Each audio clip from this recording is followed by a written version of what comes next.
Welcome to Immigration Review, your weekly source for immigration case law updates and insights. I'm your host, Kevin A. Gregg, back again to review the week's precedential immigration cases, rummaging through the decisions so you don't have to. This podcast is sponsored by Kurzban, Tetzelli & Pratt, also known as KKTP, a law firm where I'm also a partner. Whether you are facing an immigration obstacle, a serious injury, or a legal issue in your business, KKTP will aggressively protect your best interests. This podcast is also sponsored by Serenade e-Immigration. Shopping for immigration law software? Don't let shiny demos cloud your judgment. Before you choose a platform, ask the questions that really matter about security, support, and the fine print. E-Immigration's free checklist, 20 questions to ask before choosing immigration law software, gives you the exact prompts to cut through sales, spin, and get real answers. Save yourself time, headaches, and buyer's remorse. Find it at offers.eimmigration.com/vendor-QA, courtesy of e-immigration. Or please, click on the link in the show notes. And as always, this show does not constitute legal advice and has no bias other than to keep you up to date and to enable you, my dear colleagues, to excel in court. So, without further ado, let's start the review.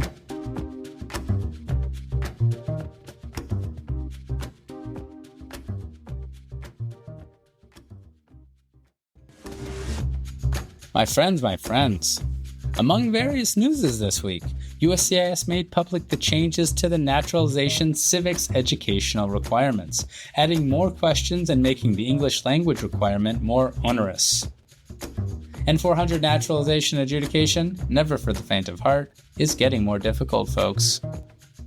Also, it seems like federal judges all over the country are having none of the matter of irreparable, and the BIA's new, disingenuous interpretation of the I&A after nearly 30 years to permit mandatory detention of all Iwis, no matter how long they've been in America. Many district court judges around the country are rejecting the BIA's interpretation. So non-citizens can get some relief and can get released, so long as they can get into federal court and file a habeas, something most Iwis are precluded from doing financially or because of a lack of access to attorneys and a variety of other reasons. But still, the many district courts nationwide calling a nonsense spade a spade is encouraging, particularly as the lives and freedoms of good people are so often on the line. Speaking of good people, the pod welcomes relatively new patrons Catherine S. Conway, Alex Rizzio, Robin Brown, and more. In addition to all the amazing patrons, named and unnamed in the past, who have been with the show for so long. Y'all are the best. As a thank you, here are 5 cases.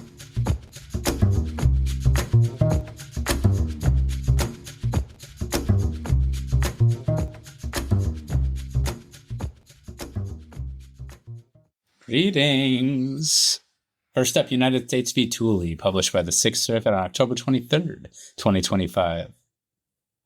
This case is about crimes of violence under the sentencing guidelines, which has a very similar definition to the crime of violence ACCA definition and to the immigration crime of violence definition, materially so, hence doing the case. Mr. Tooley was once convicted of second-degree manslaughter in Kentucky. Years later, he was convicted of, you guessed it, felon in possession of a firearm, under federal law. If his Kentucky manslaughter conviction is a crime of violence, he's getting 10 years more time in prison. A district court held that it is. But the 6th Circuit held that it ain't. No need to find a case, by the way, BIA. Straight Borden analysis from the Supreme Court. The Supreme Court case holds that the concept of a violent felony or a crime of violence, quote, covers purposeful and knowing acts, but excludes reckless conduct, end quote. Very important when, under the categorical approach, you need to know the federal definition of a crime, and that is the federal definition of a violent felony or a crime of violence. But what does that mean? Covers only purposeful or knowing acts, but excludes recklessness. Well, under Borden, a person, quote, acts purposefully when he consciously desires a particular result, end quote. Similarly, a person, quote, acts knowingly when he is aware that a result is practically certain to follow from his conduct, whatever his affirmative desire, end quote. In contrast, however, a person acts recklessly, quote, in the most common formulation when he consciously disregards a substantial and unjustifiable risk attached to his conduct in gross deviation from accepted standards, end quote. To say nothing of simple negligence. These are all mens reas, and they're very important for categorical approach crimmigration analyses. So let's turn to Kentucky manslaughter in violation of Kentucky Revised Statute Section 507.040. 1. To convict, a prosecutor must show that the person, quote, wantonly causes the death of another person, end quote. So what does that mean? Well, in Kentucky, and bear with me on this long quote, a person acts wantonly with respect to a result or to a circumstance described by a statute defining an offense when he is aware of and consciously disregards a substantial and unjustifiable risk that the result will occur or that the circumstance exists. The risk must be of such nature and degree that disregard thereof constitutes a gross deviation from the standard of conduct that a reasonable person would observe in the situation, end quote. Sure sounds a lot like the Borden definition of recklessness to me. And to the Sixth Circuit, too. Indeed, even some of that sounds like negligence, even lower than recklessness. Like Borden explains the Sixth Circuit, Kentucky relies on the model penal code definition of recklessness to define its wanton acts. It's semantics, really, explains the Sixth Circuit. Kentucky uses the phrases wanton and reckless to describe what is historically understood as reckless and negligent conduct. Way unnecessarily confusing, but such is Kentucky, but it's also pretty straightforward.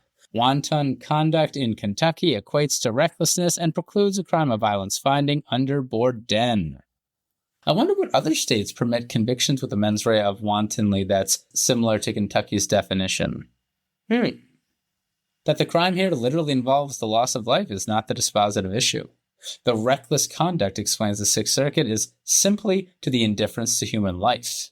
But it's still recklessness no matter the serious consequences of said recklessness. Again, described in Kentucky as wantonless. And this is all actually pretty wild to me. I could be misreading this decision, but I think that murder in Kentucky might also not be a crime of violence. Might. Yes, murder in Kentucky requires extreme indifference, but that's still reckless, it seems. Quote, thus, Kentucky's murder, manslaughter, and mens rea statutes all rely on the model penal code framework, but use the term wantonly instead of recklessly, end quote. That's actually not true, as you'll see later in this decision. The murder definition does use wantonly, but it requires an extreme version of this, and so it is a crime of violence. But again, we're at manslaughter. In Kentucky, and in the Sixth Circuit, quote, a crime requiring a mens rea of wantonness under Kentucky law is not a crime of violence under the sentencing guidelines, end quote, because of Borden. And that also means under immigration. To be very clear for other similar statutes, quote, being aware of a risk is not tantamount to acting knowingly, end quote. Risk awareness isn't certainty. Taking the risk is reckless and criminal, but it's not sufficiently and intentionally violent to be a crime of violence or a violent felony, what have you. Quote, consciousness of the risk and awareness of the risk amount to the same thing. The defendant must appreciate the risk and choose to act anyway. In contrast, the defendant who acts knowingly must be aware that a result is practically certain to follow from this conduct. Simply being aware of the risk is insufficient, end quote. Who knew Crim Law 101 would be so important so many years later, folks? So again, no on the murder thing, though. That's United States v. Harrison from 2022. Still, though, this is about manslaughter, recklessness, and regular wantonness, not elevated wantonness, whatever that is. Go back and read United States v. Harrison if you're interested. So, Kentucky manslaughter, not a crime of violence, not a violent felony. Apparently, Michigan's wantonness definition might be different than Kentucky if we're going to touch all the Sixth Circuit states, at least as used in second-degree murder. That's United States v. Jameson from 2023, explains the court. So wanton can mean different things in different states, but it can mean simple recklessness in certain states like Kentucky. Look at your wontons carefully, folks. There might be quite good fortune inside for your clients. Eh? Pretty big case, I think, for Sixth Circuit immigration peoples, and really nationwide if your statute includes wanton conduct. Give it a thought. And Mr. Tooley's getting a lot less time. And that is United States v. Tooley.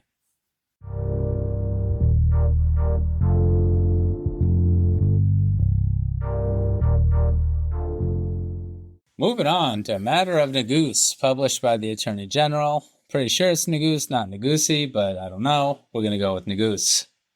That's how long Matter of Negusie has been around, and we still don't know. At least I don't. Attorney General Bondi has issued her Matter of Negusie decision, as all good attorneys general do. I could be wrong, but I believe that makes her the fourth Attorney General to touch the case.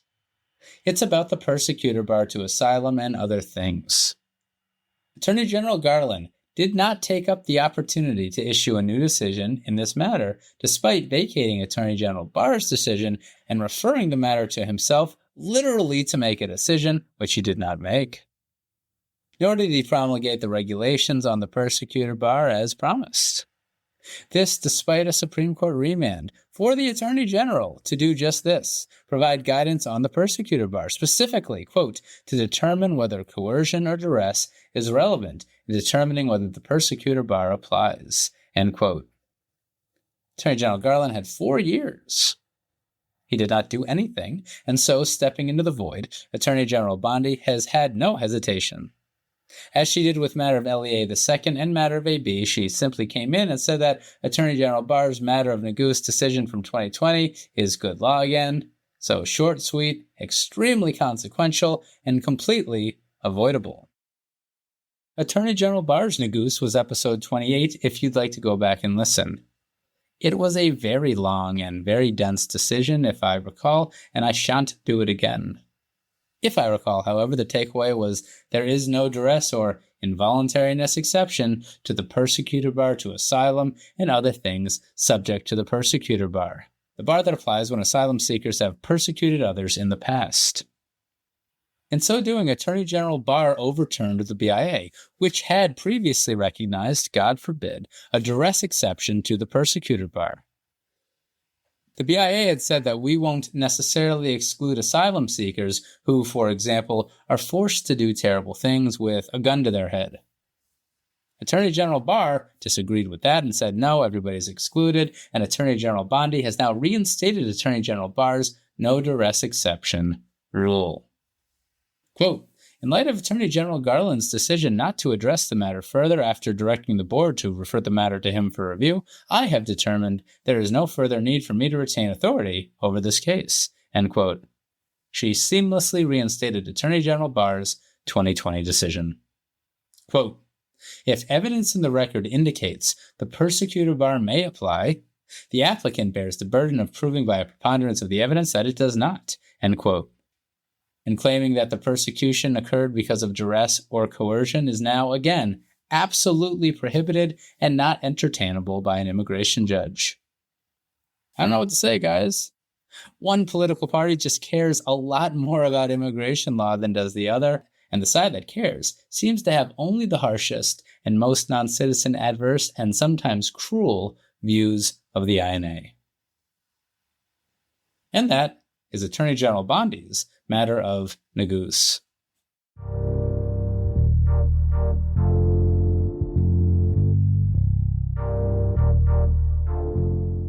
The board also had things to say this week. Matter of JANM. Another shutdown accepted decision from the BIA. This case is about termination and withholding-only proceedings. Mr. JANM is from Honduras, was ordered removed, and was physically removed from the United States in 2006. He entered without authorization, and in 2024, DHS reinstated his final order of removal. It sought to execute it, but Mr. JANM claimed a fear of return to Honduras, was found to have a reasonable fear, and was placed in withholding-only proceedings to pursue that claim. An immigration judge denied withholding of removal and Convention Against Torture Protection, deeming Mr. J.A.N.M. not credible. The IJ also denied a motion to administratively close the case to await adjudication of a collateral U visa petition that Mr. J.A.N.M. had filed with USCIS. I guess he was a victim of a crime. And all the while, Mr. J.A.N.M. was detained. But then the IJ terminated proceedings, believing it cleaner than admin closure in a detained case, because then Mr. J.A.N.M. would no longer be in removal proceedings, or I guess withholding-only proceedings, and wouldn't remain detained the whole time if it was terminated and not admin closed. It all doesn't quite make sense to me as written. The IJ terminated proceedings after denying withholding of removal and cat protection? But that's how it seems based on how the BIA is relaying things, and maybe that's what happened. In terminating, the IJ relied on the new regulation at 8 C.F.R. section 1003.18 D2II, balancing the positive and negative factors in this case and also considering the U visa thing. DHS appealed, and the BIA was not having what the IJ did. As the BIA explains, when DHS properly reinstates a prior removal order against a non-citizen who re-enters the United States without authorization, all they can even potentially apply for in immigration court is withholding of removal and cat protection. They can apply for U visas and Ts and maybe some other stuff with USCIS, but before an IJ, it's just withholding of removal and cat.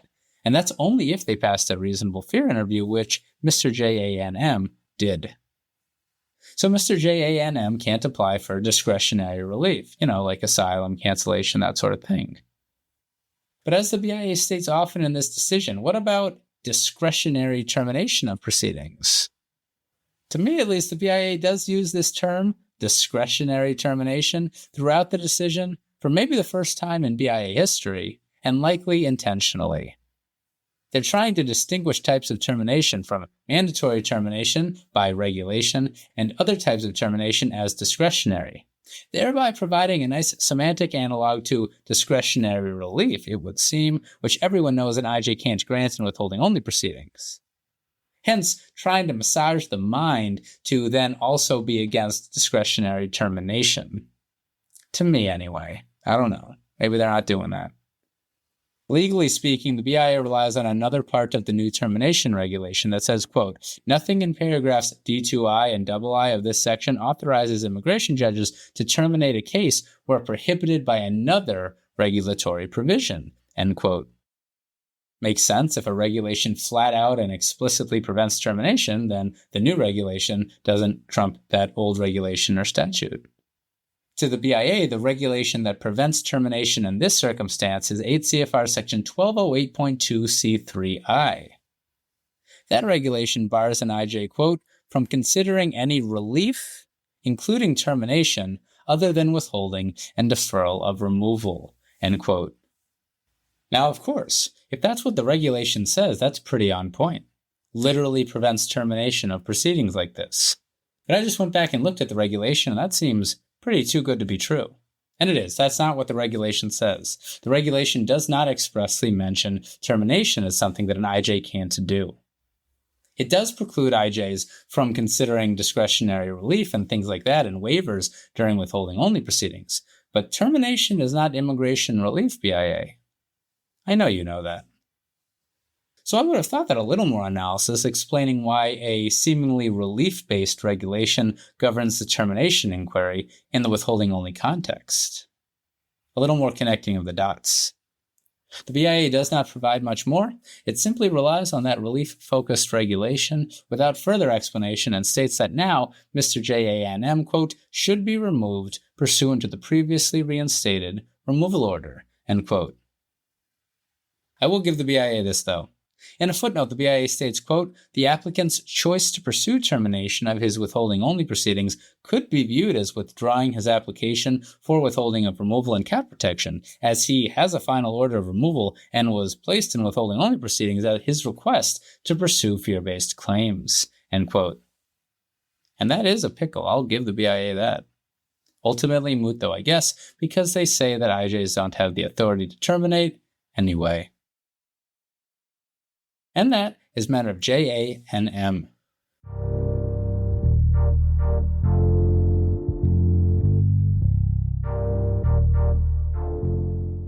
And now, a word from our sponsors.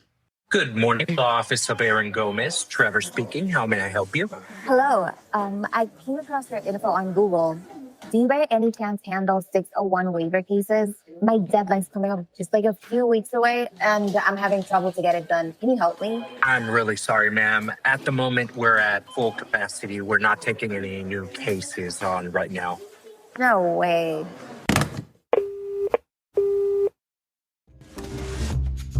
That's not just a lost call, that's a lost client. And it happens every day. With Staffy outsourcing, you don't have to say no. Staffy takes care of the heavy lifting, forms, document collection, assembly, and quality checks at a flat rate of $550 per case. No contracts, no hidden fees, and your first 3 cases are free. Say yes to more clients and grow without burning out. Don't just think about keeping up, think about leading. With Staffy, elevating stress and working smarter will let you double down on building your practice. Visit www.staffy.cc or call 786-891-5619 today. That's www.stafi.cc. Or, of course, click on the link in the show notes. Immigration attorneys. Once you've secured a bond, let Gonzalez & Gonzalez Immigration Bonds take it from there. They help families post immigration bonds quickly, easily, and with full support every step of the way. Sure, you can post directly with DHS, but that means no guidance, no help when something goes wrong, and a 4 to 6 month wait for a refund. With Gonzalez & Gonzalez, families get hands-on help throughout the entire process, and they typically issue refunds within 1 to 2 weeks of receiving the I-391 bond cancellation notice. Tired of being the point of contact for every bond question? Let Gonzalez & Gonzalez take those calls. They'll handle the paperwork, the system issues, and the family's concerns, so you can focus on what really matters, winning the case and helping your client stay in the country. You can reach Gonzalez & Gonzalez at 833-409-9200. Their fee? Just 2% plus $40. And for bonds of $10,000 or more, they can defer the fee and deduct it from the refund. Financing options? They got those too. They're family-owned and have been in business for 75 years. Gonzalez & Gonzalez Immigration Bonds. Efficient, supportive, and trusted. Visit immigrationbond.com, click on the link in the show notes, or call at 833-409-9200.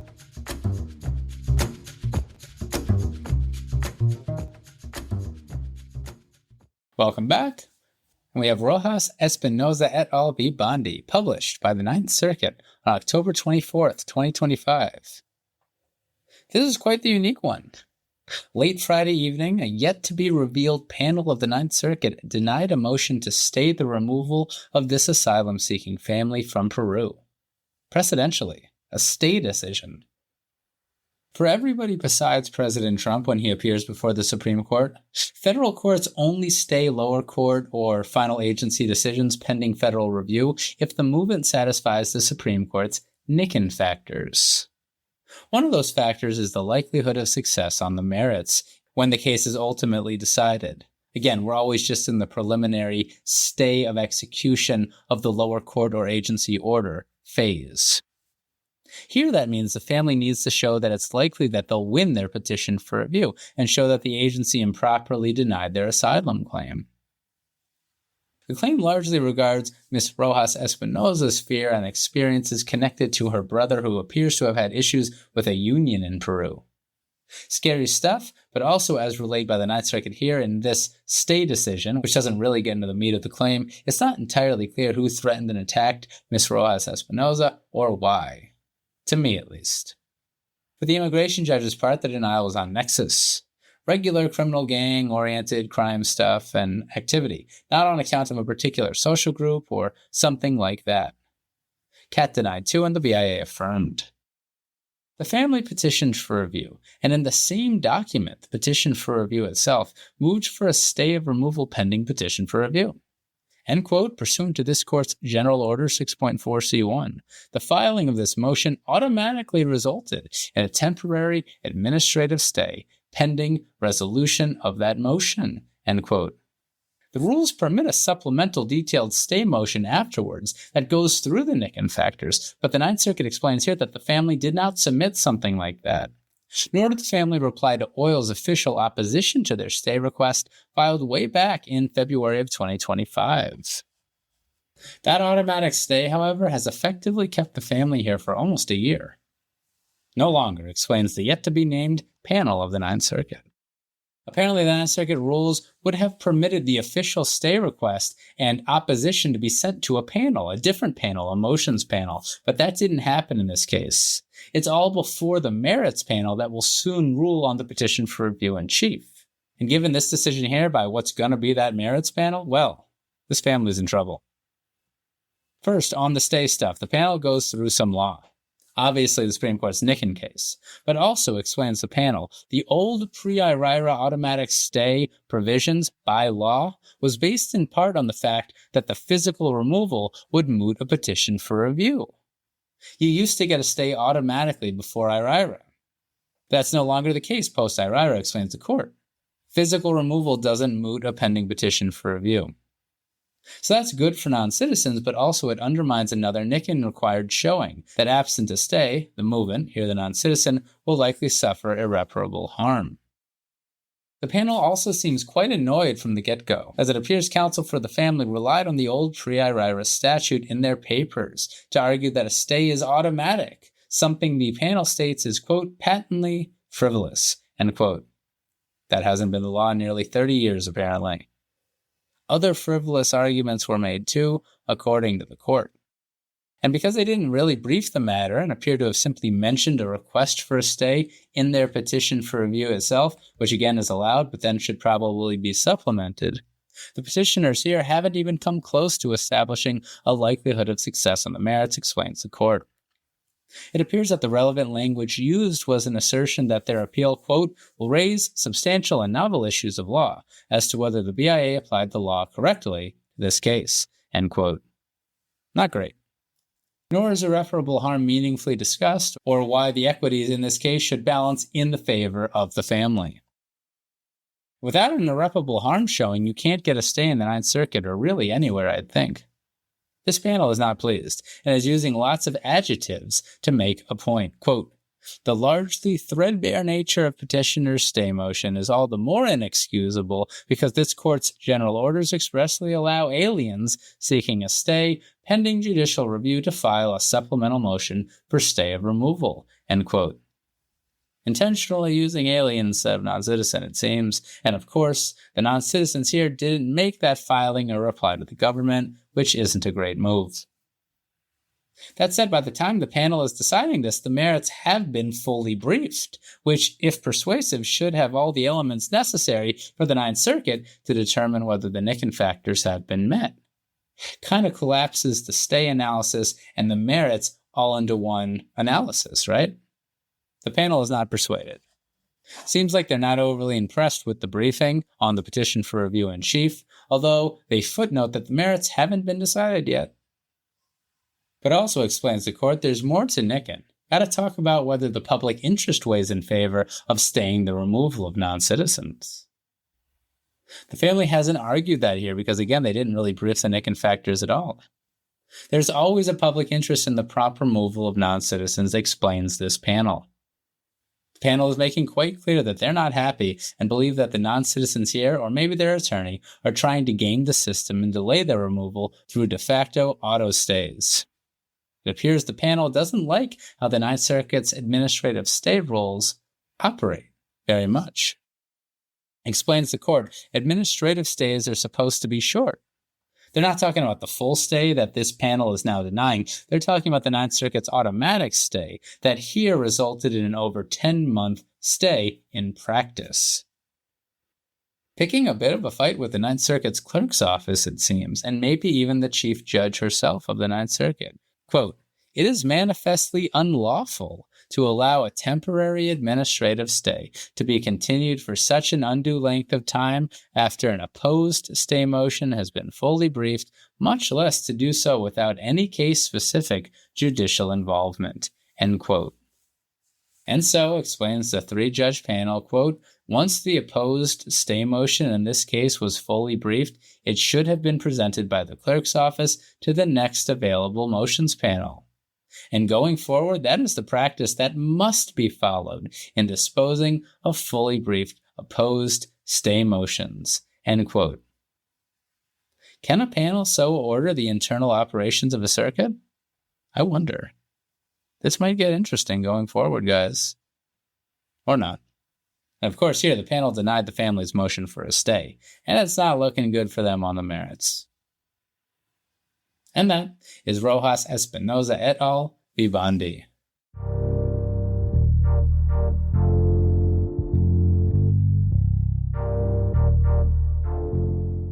And so we conclude with the Second Circuit. Haven't seen the second in a little bit. Yupangui-Yunga v. Bondi, published by the Second on October 24th, 2025. This is a bit of a dense one about non-LPR cancellation of removal. Mr. Yupangui is from Ecuador and entered the United States without authorization way back in 1997. He's since raised a family in America, but in 2010 was convicted of DUI. That kicked off removal proceedings where he applied for non-LPR cancellation of removal. That wasn't his first criminal offense either. And his first hearing wasn't actually for 3 years later, after the NTA was served. Anyway, he asserted that all three of his U.S. citizen children would suffer the requisite exceptional and extremely unusual hardship if he were removed to Ecuador. Seems like initially it was primarily a financially based argument, and an immigration judge ultimately denied. Not right away, though, actually. When proceedings concluded in 2017, the IJ reserved the decision because the annual 4,000 cap grant of non-LPR cancellations had been met. The thought is that you don't want IJs to deny, even though that's not subject to the 4,000 cap, only grants are. But if IJs are denying, it looks like IJs might be simply denying because of the cap and to get the case off their docket. You don't want that perverse incentive, has always been my understanding. In this case, once the new fiscal year occurred in late 2018 and more numbers became available, the IJ issued her decision denying relief. Insufficient hardship and no good moral character. Also denied on discretion. The BIA affirmed in March 2021. A few months later, new counsel filed a motion to reopen that Mr. Yupangui's daughter's psychological state had regressed, presenting a psychological evaluation in support. The oldest daughter, I believe, and that daughter was about to turn 20 years old. The new evidence explained how bad separation from her father would be in this motion to reopen. The BIA didn't get around to deciding the motion to reopen for almost 2 years, by which point the daughter was 21 years old, making her no longer a child under the INA and so no longer a qualifying relative for non-LPR cancellation of removal purposes. Meaning that the hardship to her is not relevant anymore. That's matter of Isidro Zamorano from 2012 out of the board. That if a qualifying relative ages out during a cancellation of removal application adjudication, everyone's out of luck. Or really just a non-citizen. All of that is based on an analysis of INA Section 240BB1D, and that's what Mr. Yupangui largely petitioned for review to the Second Circuit about. Because after all, after Loper Bright, matter of Isidro Zamorano is owed no deference. Does the cancellation statute permit relief when the child ages out during the pendency of the application? And does it matter at all if the agency is unduly dilatory in adjudicating the application such that an age-out occurs, and that the age-out is partially or entirely because of the delay from EOIR? Kind of like a CSPA for non-LPR cancellation of removal, right? It's a pure legal question, so the Second Circuit took jurisdiction over the issue. Also, before getting to it, the Second Circuit reviewed the matter even though Mr. Yupangui never made the argument to the BIA. Why would he, right? When he filed his appeal with the BIA and presumably briefed it, the daughter was under 21. And the BIA raised the whole issue for the first time itself in its decision denying, so no exhaustion required of Mr. Yupangui. Remember, you don't need to file a motion to reconsider for purely exhaustion reasons after Santos Sicaria, at least when the argument is that the BIA committed new error in its decision. Now, Oil argued that Mr. Yupangui had a duty to anticipate the issue and argue against it to the BIA, which is quite the argument to make. Rejected by the Second Circuit, quote, "The Supreme Court did not create an exception for cases where an immigration petitioner could have or should have guessed that the BIA would sua sponte raise a new issue that neither party had yet floated," end quote. Plus, why shouldn't Mr. Yupangui assume that the BIA would decide the motion to reopen in the 376 days before his daughter turned 21 years old? Queried the court. So over jurisdiction and over exhaustion, but the argument was still rejected on the merits. Non-LPR cancellation applicants must establish the requisite hardship to their U.S. citizen or LPR spouse, parent, or child, and the term child has a specific statutory definition: unmarried person under 21 years of age. Matter of Isidro Zamorano is the best reading of the statute to the Second Circuit. The court uses lots of grammatical explanations to get there, but summarized, quote, "Putting these all together, removal must cause a particular kind of hardship, a hardship that will arise only upon an applicant's removal to a person who at the time of removal has all the attributes, relationship plus status of a qualifying relative," end quote. The Second Circuit correctly explains that its decision here aligns with precedent out of the 10th and 11th Circuits, episode 284 and 236, respectively.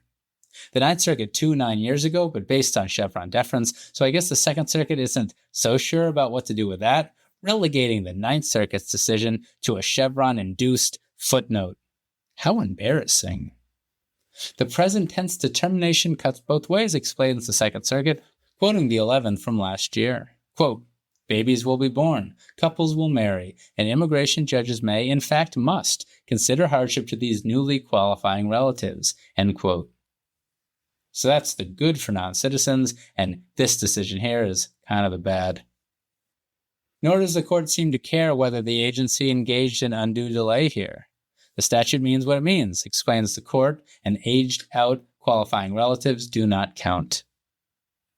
Mr. Yupangui's counsel is smart, though, and brought up the 10th Circuit decision Martinez-Perez v. Barr, belatedly discussed on episode 26 of the podcast, where the 10th Circuit sure did seem to imply, or dare I say even hold, that undue agency delay could result in a qualifying relative not being deemed to have aged out. Well, the Second Circuit believes that that is an overreading of Martinez-Perez. Give it a listen, episode 26. Decide for yourself.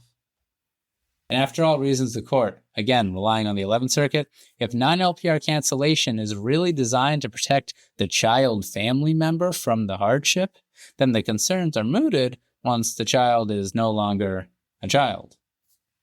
So Mr. Yupangui is in trouble. And I have a final thought for the final case of this episode, which is not the final podcast episode. Don't want to scare anybody. Here is my thought.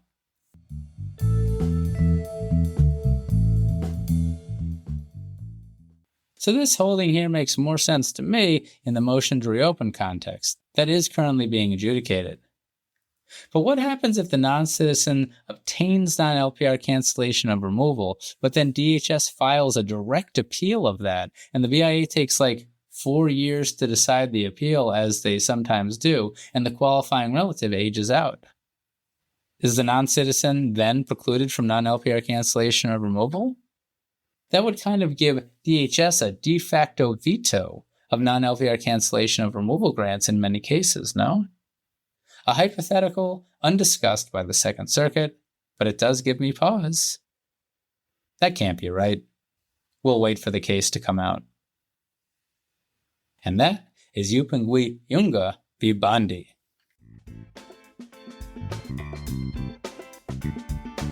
So there you have it. You're all caught up with the past week's published immigration cases. I'm Kevin A. Gregg, a partner with the law firm Kurzban, Tetzeli & Pratt, and this has been another episode of Immigration Review. Thank you for listening, and I hope you enjoyed it. If you did, please share it with a friend and rate and review us. Each review helps new listeners find the show. And of course, subscribe to Immigration Review wherever you get your podcasts. If you like what we do and want to become a patron of the show, please check out our Patreon page at www.patreon.com/immigration review or click on the link in the show notes. And if you're interested in an official Immigration Review CLE certificate, email me at kgreg@kktplaw.com with your full name and the episode numbers for the 10 shows you've listened to. Also, feel free to email me with questions, comments, or anything at all, and follow the show on Instagram and Facebook at Immigration Review, or send us a tweet at ImReview. That's IMM Review. And you know, we're always interested in hearing listener feedback. Like this review about the episode you just listened to from my very young son. Son, how did you like that episode?